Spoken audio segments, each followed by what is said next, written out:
Right, welcome to another lesson in High School ICT. In this lesson, I want to show you how we use tab stops. I'm sure that many of you have done something similar to this, where you've gone and created maybe column headings, and let's say you put name, and then if you hit the space bar, and you've put surname, space bar, and you've maybe put destination as a heading, and let's put our show and hide on, and we put in name John spacebar Brown. Okay, that is not the way to do it. That is an absolute waste of time. And secondly, when you are on your second or third page having to put information in, you're going to find that you're going to forget how many times you hit the spacebar between each of the column headings. And also when you print it on another computer, the settings might be different and it will throw the whole thing out. So the best thing that we want to use is our tab stops. So I'm going to demonstrate this to you in a minute. Just get rid of our spacebar. Okay, so on your keyboard on the left you've got next to the Q, and if you see your keyboard it'll be QWERTY. We speak about a QWERTY keyboard, and next to it, next to the Q on the left, is the tab button. And if I click tab, can't really see it that well now, but we'll show you in a minute. And you click tab again, you can see it's made a bigger gap. So these are preset tab stop settings, and if I click tab you can see that it has the preset settings over there. Okay, now on the left over here I've got my different tabs, my left, my right, etc. You can access it by clicking on these different tabs settings on the left. The easiest way to do this is go to paragraph grouping, click on the more button and go to the bottom, and there you have tabs. Okay, so I want my first tab stop to be at 2, and I'm going to say set, and my next one I want to say round about 8, and I'm going to click set, and my next one I want say round about 13, and I'm going to click set and click OK. Alright, and you can see there are my 3 tab stops. I can left click on this and manually move it or space it out a little bit more.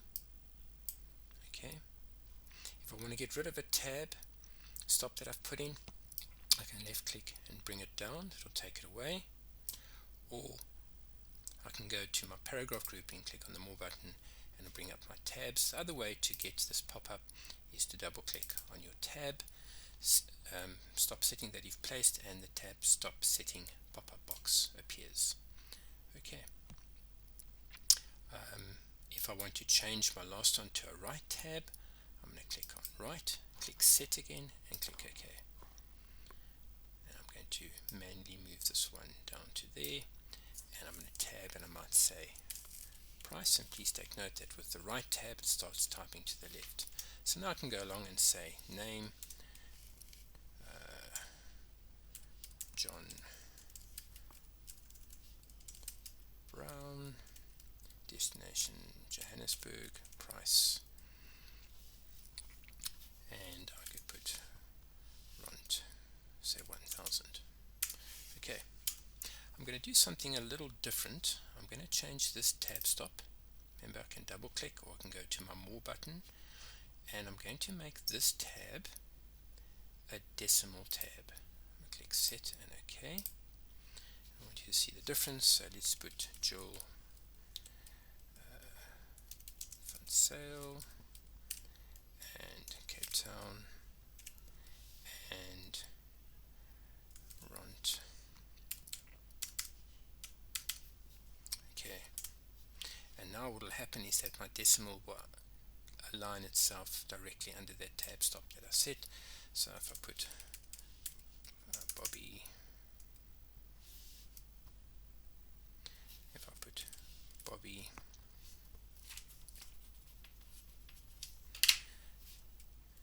if I put Bobby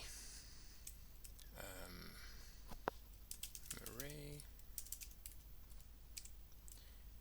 also Cape Town, and I say 2500.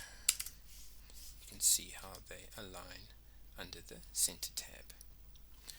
Okay, the nice thing is that I can go and highlight all of this, and I can actually move my tabs, move them up slightly, take that one out.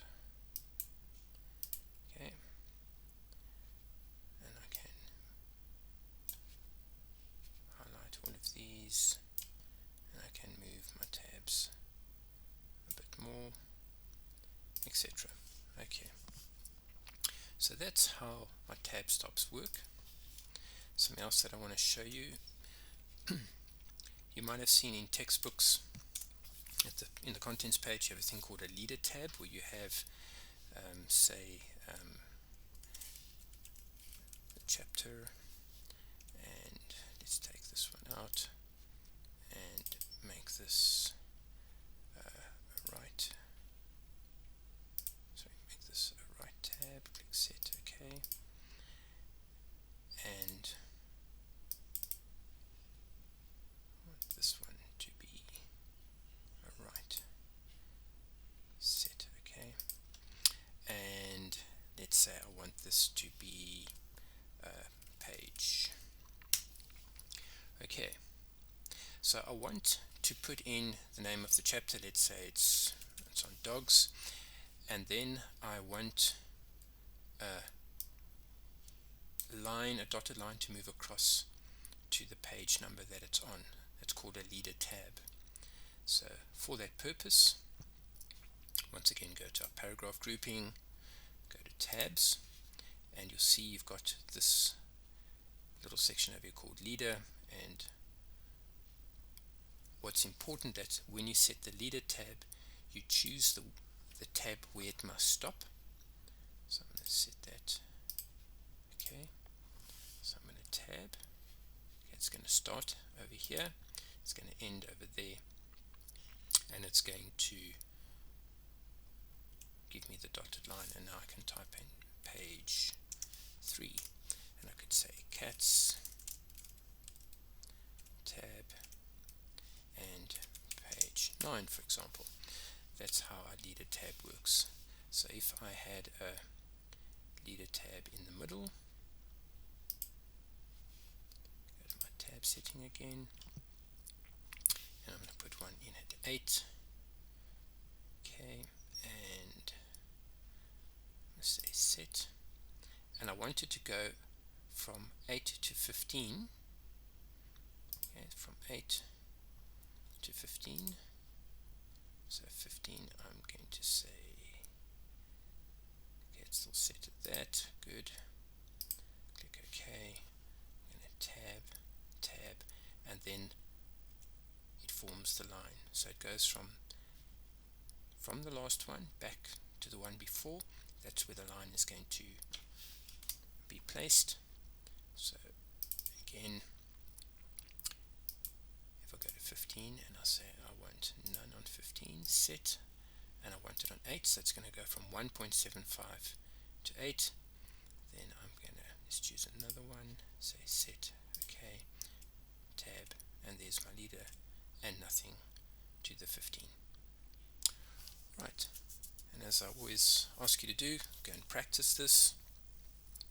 Stop the video, go back, watch, and just keep on practicing until you get it right. Till next time then.